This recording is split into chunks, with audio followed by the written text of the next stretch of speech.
अंधी माँ की रुला देने वाली एक प्यारी सी कहानी। विमल बहुत परेशान था। उसे समझ में नहीं आ रहा था कि वो इस परिस्थिति से कैसे निपटे।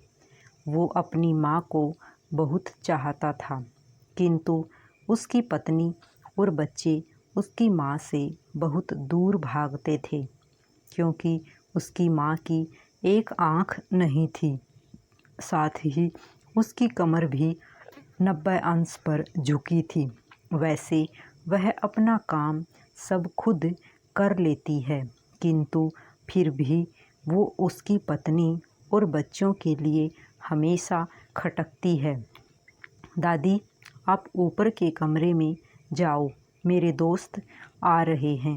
विमल के बेटे अखिल ने बड़े बेरुखी से कहा। पर बेटा, मैं तो यहाँ बहुत दूर बैठी हूँ। विमल की माँ ने बहुत प्यार से कहा। नहीं, आप उनके सामने मत रहो, वो मुझे चिढ़ाते हैं। अखिल ने ज़ोर से डांटते हुए कहा। क्या हुआ अखिल, क्यों चिल्ला रहे हो? विमल की पत्नी कामनी ने किचन से ही आवाज़ लगाई। देखो न माँ, ये दादी यहीं ड्राइंग रूम में बैठी है और मेरे दोस्त आ रहे हैं। अखिल ने शिकायत भरे लहजे में कहा। माँ जी, आप ऊपर चली जाओ, क्यों हम लोगों को लजवाती हो? कामिनी ने बेटे का पक्ष लेते हुए कहा। बेचारी सरस्वती चुपचाप उठकर जीने के सहारे ऊपर जाने लगी। कमर झुकी होने के कारण उन्हें ऊपर चढ़ने में बहुत परेशानी हो रही थी, किंतु वो पूरी ताकत से ऊपर के एक अकेले कोने वाले कमरे में जाकर बैठ गई। विमल बाजू के कमरे से सब सुन रहा था। उसे कष्ट हो रहा था कि उसकी माँ को अपमानित होना पड़ रहा है, किंतु वो असहाय था। अगर वो कुछ कहता है तो पत्नी और बच्चे उसका विरोध करने लगते हैं। दूसरे उनके तर्क भी सही लगते हैं, क्योंकि वो एक प्रशासनिक अधिकारी था। उसका सामाजिक स्तर बहुत ऊंचा था। उसकी ससुराल भी एक उच्च घराने में थी, अतः वह चुपचाप इस तरह हर दिन अपनी माँ को अपमानित होते देखता रहता था। रात को विमल की पत्नी ने कहा, देखो जी, अब कुछ करो। कल कलेक्टर साहब की पत्नी आई थी। माँ जी अपनी देसी धुन धारा में उनसे मिली। मुझे बहुत शर्म आ रही थी बताते हुए कि ये मेरी सास है। मैंने कह दिया कि दूर की रिश्तेदार है, इलाज कराने आई है। विमल को रोना आ गया, किंतु फिर भी वह चुप रहा।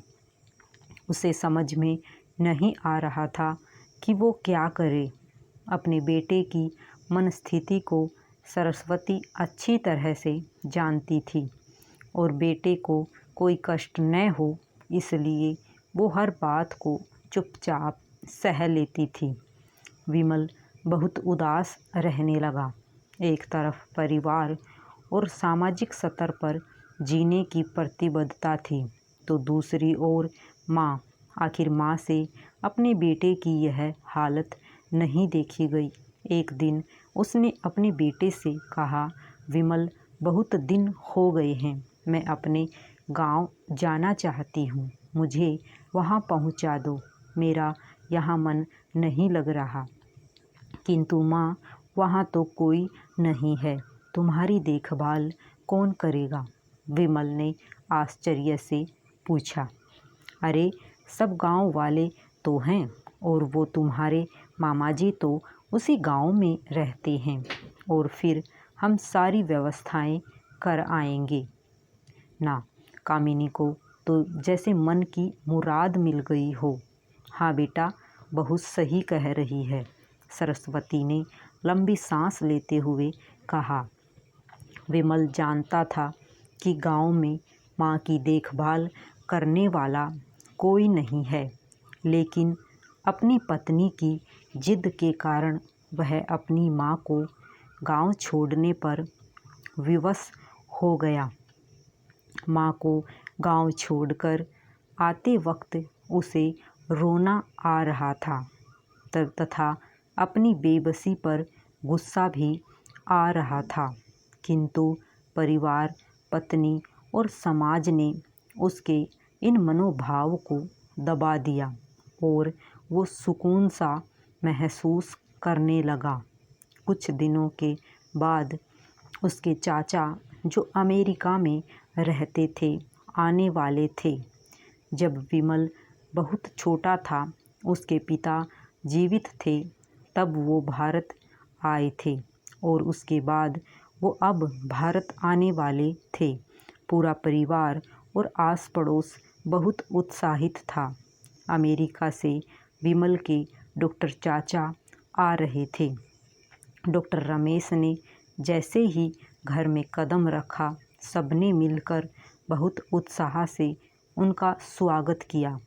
क्यों विमल, भाभी नहीं दिख रही, कहाँ है? डॉक्टर रमेश ने उत्सुकतापूर्वक पूछा।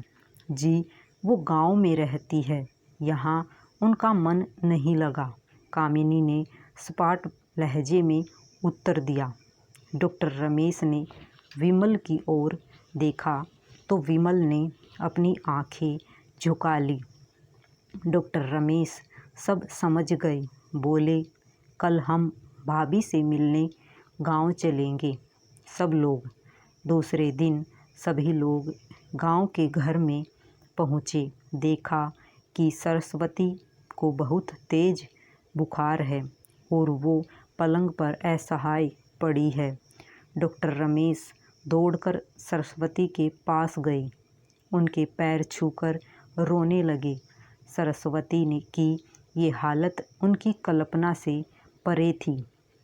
वाह बेटा विमल, तूने तो नाम उजागर कर दिया। अपनी माँ की ये हालत देखकर तुझे तो शर्म भी नहीं आ रही होगी। डॉक्टर रमेश ने विमल को लगभग डांटते हुए कहा। नहीं देवर जी, विमल का कोई दोष नहीं है, मैं खुद गांव आई थी। सरस्वती ने अपने बेटे का बचाव किया। मुझे सब पता चल गया भाभी, आप चुप रहो। क्यों बहू, तुम्हें अपनी सास की कुरूपता पसंद नहीं है?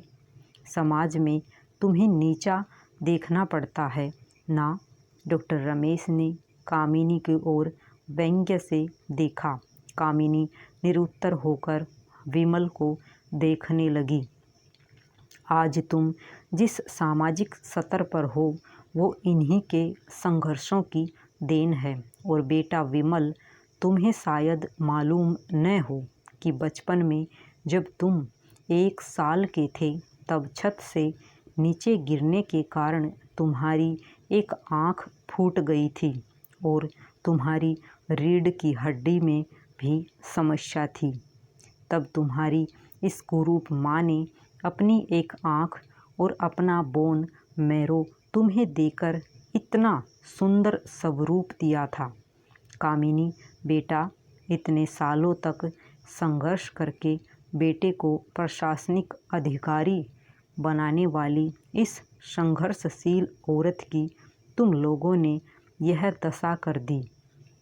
तुम्हें ईश्वर कभी माफ़ नहीं करेगा। डॉक्टर रमेश की आंखों से अश्रु जलधारा बह रही थी। अब भाभी, आप मेरे साथ अमेरिका जाएंगी, यहाँ इन स्वार्थी लोगों के बीच नहीं रहेंगी। डॉक्टर रमेश ने सरस्वती से कहा। विमल को तो काटो तो खून नहीं था। डॉक्टर रमेश जो उसके चाचा थे, उन्होंने जो राज बताया, उसके बाद तो विमल को यही लग रहा था कि उससे ज़्यादा पापी इंसान इस दुनिया में कोई और है ही नहीं। वह दौड़ता हुआ गया और माँ सरस्वती के कदमों से लिपट गया। माँ, मेरा अपराध अक्षम्य है। मैं जानबूझकर चुप्पी साधे रहा, आपका अपमान करवाता रहा। अब सिर्फ आप ही उस घर में मेरे साथ रहेंगी और कोई नहीं। विमल ने आग्नेय दृष्टि से अपनी पत्नी और बच्चों को देखा। कामिनी को भी बहुत पश्चाताप हो रहा था, किंतु उसकी हिम्मत नहीं हो रही थी कि वो सरस्वती से आँख मिलाए। सरस्वती ने कामिनी की मनस्थिति को समझकर उसको पुचकारते हुए अपने पास बुलाया और विमल को डांटते हुए कहा, खबरदार, जो मेरी बहू को मुझसे अलग करने की कोशिश की तो तुझे ही घर से बाहर निकाल दूंगी। कामिनी और बच्चों ने सरस्वती के पैर पड़ते हुए अपने व्यवहार पर माफ़ी मांगी और माँ के हृदय ने सबको माफ़ कर दिया। माँ का हृदय ऐसा ही होता है। सभी को राधे राधे।